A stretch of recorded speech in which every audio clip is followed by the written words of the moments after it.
जय श्री कृष्ण। आज नवरात्रि का द्वितीय दिन है और आप सभी को आज के दिन की शुभकामनाएं। आज के दिन माँ दुर्गा के ब्रह्मचारिणी रूप का विधि विधान के साथ भावपूर्वक पूजन कर उनकी आराधना की जाती है। माँ का यह स्वरूप अत्यंत तेजमय और भव्य है। नवरात्रि के दूसरे दिन साधक का मन स्वाधिष्ठान चक्र में स्थित होता है। माँ ब्रह्मचारिणी ने भगवान शिव को पति रूप में पाने के लिए कठोर तपस्या की थी, इसीलिए माँ को ब्रह्मचारिणी एवं तपस्याचारिणी कहा गया है।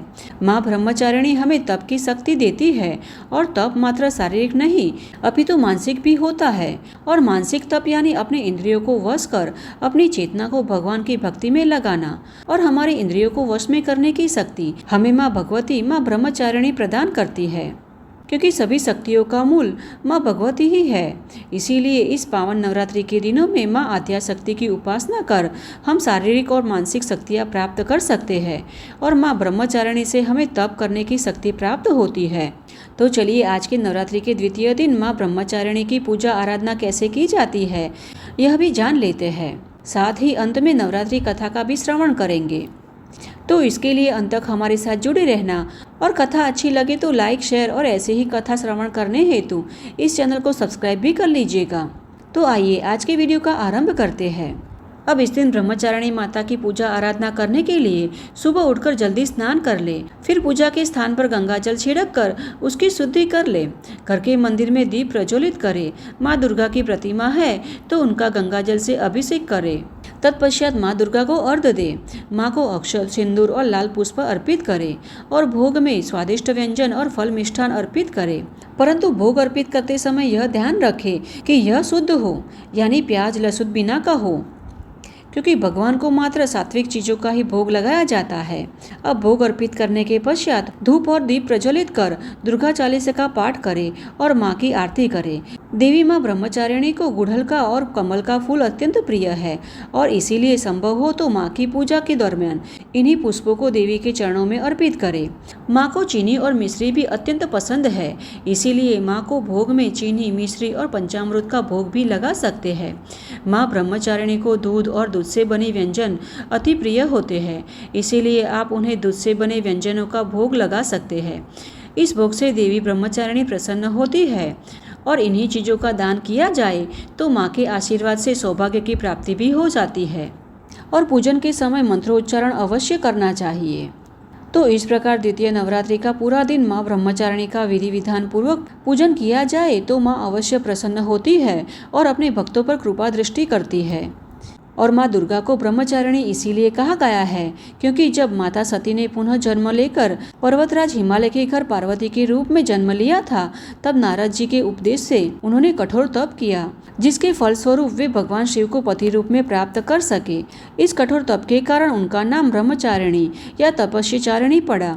और महादेव जी को प्राप्त करने हेतु माता पार्वती गंगोत्री के पास गंगा अवतरण स्थान पर भृंगी तीर्थ में तपस्या करने चली गई। वहाँ भगवान शिव की आराधना करते हुए उन्होंने 10,000 वर्ष तक मात्र फल फूल खाए तथा 100 वर्षों तक साग खाकर जीवित रही। इस प्रकार कठोर उपवास रखकर और वर्षा धूप को सहते हुए 3,000 वर्षों तक गिरे हुए बिल्व पत्र खाए और भगवान शंकर की आराधना करती रही। उसके बाद तो उन्होंने सूखे बिल्व पत्र खाना भी छोड़ दिया। इस तरह निर्जल और निराहार रहकर वे कई हजार वर्षों तक तपस्या करती रही। पत्तों को भी खाना छोड़ देने के कारण ही उन्हें अपर्णा भी कहा जाता है। इसी प्रकार कठोर तप कर माता पार्वती जी ने महादेव जी को प्रसन्न किया और तपस्या के कारण शुद्ध होने पर माता पार्वती के साथ महादेव जी ने विवाह किया और उन्हें अपनी पत्नी के रूप में ग्रहण किया। तो इस प्रकार कठोर तप करने के कारण माता पार्वती का नाम ब्रह्मचारिणी पड़ा, जिसका प्रमाण हमें शिव पुराण में मिलता है। तो इस प्रकार माँ दुर्गा का दूसरा स्वरूप ब्रह्मचारिणी का है और नवरात्रि के द्वितीय दिन माँ ब्रह्मचारिणी की पूजा आराधना की जाती है। ब्रह्मचारिणी माता दुष्टों को सन्मार्ग दिखाने वाली है। माँ ब्रह्मचारिणी का पूजन करने से आलस्य, अहंकार, लोभ, असत्य, स्वार्थ व ईर्ष्या जैसे दुष्प्रवृत्ति दूर हो जाती है और इनका स्मरण करने से एकाग्रता एवं स्थिरता आती है। तो चलिए अब माँ दुर्गा के ब्रह्मचारिणी स्वरूप की आराधना करते हुए अब हम देवी भागवत कथा की अगली कड़ी की ओर आगे बढ़ते हैं और आज की हमारी नवरात्रि के द्वितीय दिवस की कथा का आरंभ करते हैं। अब हमने हमारी पीछे की कथा में देखा कि महिषासुर के अत्याचार से सृष्टि के सभी जीव त्राहिमाम हो चुके थे और अब महिषासुर की दृष्टि स्वर्ग पर थी और उसने स्वर्ग जीतने के लिए तैयारियां भी कर ली थी। और इस तरफ इंद्रदेव भी सभी देवताओं के साथ मिलकर युद्ध नीति की तैयारियां करने लगे थे। दोनों पक्ष युद्ध में जीतने के लिए युद्ध रचना करने में लग गए और इसीलिए इंद्रदेव ने दैत्यों की सेना में अपने एक गुप्तचर को दैत्यों की व्यूह रचना जानने के लिए भेजा। और गुप्तचर से दैत्यों की व्यूह रचना जानकर इंद्रदेव स्तब्ध हो गए और फिर उन्होंने अपने गुरु बृहस्पति जी को बुलाया और उनसे सलाह मांगी कि आखिर हमें क्या करना चाहिए। उन्होंने अपने गुरुदेव से कहा कि आप तो महिषासुर की शक्तियों को जानते हैं, उसे युद्ध में हराना आसान नहीं है, अतः हमें कुछ ऐसी युक्ति करनी चाहिए जिससे उसकी शक्ति स्वयं ही नष्ट हो जाए। अब दैत्यों के गुरु भी विद्यमान और चतुर है। इंद्र की बात सुनकर बृहस्पति जी बोले, धीरज रखो, श्रद्धा और विश्वास को मत छोड़ो, क्योंकि बुद्धि और चातुर्य का सही उपयोग करने से ही सभी संकट दूर होते हैं। इसीलिए हमें शांतिपूर्वक इस पर विचार करना चाहिए। तब इंद्रदेव ने कहा कि हम तो पूर्ण प्रयत्न से महिषासुर का नाश करने का प्रयास करेंगे और स्वर्ग को छीनने नहीं देंगे। मैंने स्वयं परिश्रम से वृत्तासुर और नमूची का वध किया था और अब इसी निष्ठा से परिश्रम कर इस महिषासुर को भी नष्ट करना है। मेरे पास वज्र है और महादेव जी का साथ भी है। तब बृहस्पति जी बोले, देवराज इंद्र, तुम युद्ध का आरंभ करो, ऐसा मैं नहीं कह रहा हूँ और साथ में तुम्हें इस युद्ध से रोक भी नहीं सकता हूँ। इस प्रकार कहते हुए बृहस्पति जी बोले, मेरी इच्छा यह है कि हम सब ब्रह्मा जी के पास जाते हैं और उनकी सलाह मांगते हैं। तो इस प्रकार इंद्रदेव सभी देवताओं को साथ लेकर गुरु बृहस्पति के साथ ब्रह्मा जी के पास आए और उनको महिषासुर की बात वृत्तांत से बताई और अपनी व्यथा का सुनाई। तो ब्रह्मा जी ने कहा कि महिषासुर को मैं भली भांति जानता हूँ, वह अपराजित योद्धा है, उसको हराना मुश्किल है। इसीलिए इस पर चर्चा करने हेतु हम भगवान श्री हरि विष्णु और महादेव जी से बात करें, वही उचित होगा। इसीलिए ब्रह्मा जी के साथ सभी देवता और इंद्रदेव महादेव जी के पास गए और उनकी स्तुति की, जिससे महादेव जी अत्यंत प्रसन्न हुए। अब महादेव जी को साथ लेकर सभी देवता श्री हरि के पास आए और भगवान श्री हरि विष्णु को प्रार्थना की और सभी देवताओं ने भगवान विष्णु को महिषासुर के अत्याचारों के बारे में बताया। अब यह सुनकर श्री हरि विष्णु ने कहा कि यह दुष्ट का वध करने के लिए हम सबको मिलकर एक साथ उसका सामना करना चाहिए। तो चलिए, मैं आपके साथ आता हूँ और सब मिलकर महिषासुर का नाश करते हैं। अब भगवान श्री हरि विष्णु की बात को मानकर सभी देवता अपने अस्त्र शस्त्र को लेकर तैयार हो गए और भगवान कार्तिकेय सेनापति बने। महादेव जी ने अपना पिनाक उठाया, इंद्रदेव ने वज्र हाथ में ले लिया और भगवान श्री हरि विष्णु ने अपना सुदर्शन चक्र धारण कर लिया। यमराज, चंद्रदेव, वरुण देव आदि सब युद्ध मैदान में आ पहुंचे और दैत्यों की सेना भी अपने अस्त्र शस्त्र लेकर तैयार आ खड़ी हुई। अब युद्ध मैदान में देवता और दानव आमने सामने आए और उनके बीच घमासान युद्ध शुरू हो गया। देवता और दानव आमने सामने अस्त्र शस्त्र प्रहार करने लगे। इंद्रदेव ने वज्र प्रहार करते हुए दैत्यों के सेनापति चिक्षुक के हाथी का वध कर दिया, जिसे महिषासुर ने अपने बिलाड़ नामक दैत्य को इंद्र के साथ युद्ध करने भेजा। जब इंद्र ने अपने सर्पाकार बाणों से बिलाड़ पर प्रहार किया तो बिलाड़ ने सभी को काटते हुए एक साथ 50 बाणों से इंद्र पर प्रहार किया। तब इंद्रदेव ने गदा उठाई और उस बिलाड़ के हाथी को घायल कर दिया। अब बिलाड़ अपने जहरीले बाणों से इंद्र पर प्रहार करने लगा, तो इंद्रदेव ने अपने पुत्र जयंत को उसके साथ युद्ध करने भेजा। अब जयंत ने तो उसे तुरंत ही जमीन पर पछाड़ दिया। यह देख महिषासुर ने क्रोधित होकर अपने सेनापति ताम्र को जयंत के साथ युद्ध करने भेजा। तब जयंत की सहायता करने के लिए यमराज, वरुण देव दैत्य सेना पर टूट पड़े। यह देख सभी दानव गर्जना करने लगे। दैत्य की सेना भयभीत होने लगी, क्योंकि उनका सेनापति ताम्र घायल होकर भूमि पर पड़ा हुआ था। अब यह देखकर महिषासुर क्रोध की ज्वाला में जलते हुए हाथ में गदा लेकर दौड़ा और इंद्रदेव पर प्रहार करने आया, किंतु इंद्रदेव ने अपने बाणों के प्रहार से उसकी गदा के टुकड़े टुकड़े कर दिए और महिषासुर को घायल कर दिया। अब महिषासुर युद्ध में कूटनीति को अपनाते हुए माया करने लगा और वहां करोड़ों महिषासुर खड़े हो गए। यह देख सभी देवता भयभीत हो गए और युद्ध मैदान छोड़कर भागने लगे और उसी क्षण ब्रह्मा जी, श्री हरि विष्णु और महादेव जी युद्ध मैदान में आए और भगवान श्री हरि ने अपना चक्र उठाया और महिषासुर की माया का नाश कर दिया। यह देख क्रोधित होकर चिरूक्ष, असिलोमा, उग्रवीर्य, त्रिनेत्र, बास्कल और अंधक जैसे महादैत्यों ने देवताओं पर एक साथ प्रहार कर दिया।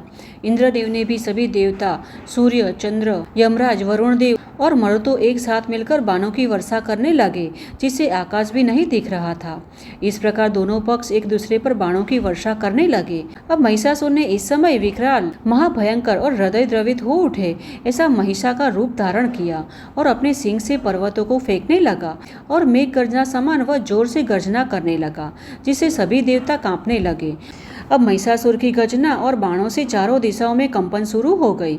वह अपने सिंह से धूल को उड़ाने लगा, जिससे आकाश का सूर्य भी छिप गया और देवताओं के मुख से लहू निकलने लगा।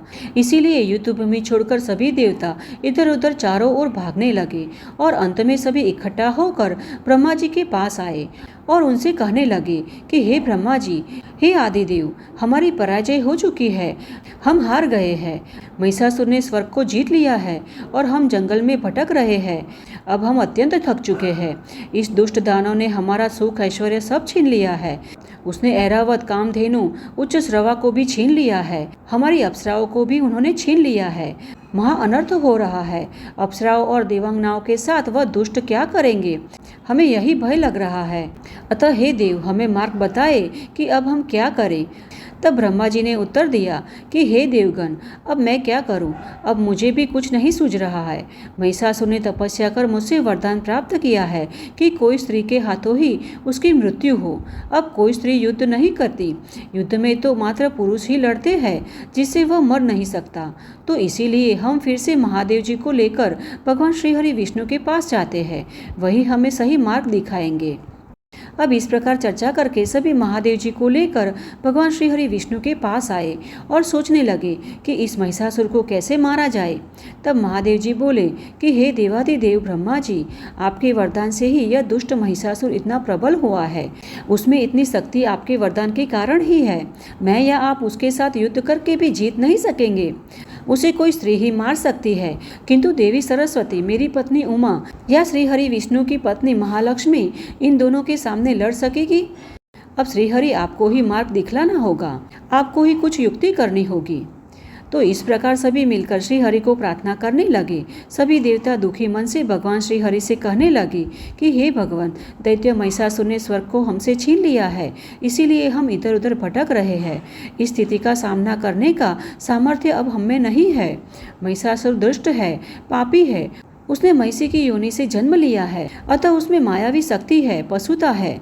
अब यज्ञ से मिलने वाले भाग को भी वह छीन लेगा। ब्रह्मा जी के वरदान से वह अभिमानी हो गया है, उसे कोई मनुष्य नहीं मार सकता। अब उसे कैसे मारा जाए, उसका उपाय आपको ही बताना होगा, तो कृपा बताइए। अब भगवान ने उत्तर दिया कि हम सब ने उस दुष्ट का नाश करने का अत्यंत प्रयास किया, यह तो आप सभी जानते ही है, किंतु फिर भी उसका हम कुछ बिगाड़ नहीं पाए हैं। उस दुष्ट दैत्य का नाश मात्र एक स्त्री ही कर सकती है, इसीलिए आप सभी देव अपने शरीर से थोड़ी थोड़ी ऊर्जा मुझे दीजिए, तो मैं यह तेज को इकट्ठा कर एक अत्यंत शक्तिशाली ज्ञान की देवी प्रकट करूं, और वही देवी युद्ध मैदान में महिषासुर का सामना कर उसका नाश करेगी। भगवान ने कहा, ऐसे तो महिषासुर भी अनेक प्रकार की माया का सर्जन कर सकता है, उसके पास भी अपार बल है, पर जो हम सबकी शक्तियाँ इकट्ठा हो जाए और वह शक्ति तेज पुंज में से महाशक्ति का प्रागट्य हो जाए, तो वह उस दुष्ट महिषासुर का नाश कर सकती है, इसमें कोई संदेह नहीं है। इसीलिए आप सभी आपकी शक्तियों के स्रोत तेज पुंज को बाहर लाइए। हम सबकी पत्नियां स्त्री शक्तियां को भी यहाँ लाते हैं। यह महाशक्ति का बल अत्यंत अद्भुत कार्य करेगा, और हमारे पास जो सर्व बल, अस्त्र शस्त्र और आयुध जो कुछ भी है, उसे महाशक्ति को अर्पण कर देना है। यह महाशक्ति हमारे द्वारा अर्पित की गई समस्त सामग्री के बल का उपयोग कर दुष्ट महिषासुर का अपने वंश के सहित नाश कर देगी। तो इस प्रकार भगवान श्री हरि ने महाशक्ति की उत्पत्ति का सभी को सुझाव दिया। और अब नवरात्रि की आज की कथा को हम यही विराम देते हुए कल यानी नवरात्रि के तीसरे दिन इस कथा की अगली श्रृंखला के साथ फिर से मिलते हैं। और हमें आशा है कि हमारे द्वारा सुनाई जा रही यह नवरात्रि स्पेशल कथाएं आपको अच्छी लग रही होगी। तो कमेंट बॉक्स में जय माता जी अवश्य लिख कर भेजिएगा, और यह कथाएं निरंतर अपने मित्र और परिवार में भी शेयर कीजिएगा, जिससे कि सभी को यह कथाएं सुनने का पुण्य फल प्राप्त हो सके। क्योंकि नवरात्रि के पावन दिनों में यह कथाएं सुनने मात्र से भी सभी मनुष्य के पाप नष्ट होते हैं और माँ दुर्गा का आशीर्वाद अवश्य प्राप्त होता है। तो चलिए इस नवरात्रि कथा की अगली कड़ी के साथ फिर से मिलते हैं। तब तक के लिए जय श्री कृष्णा।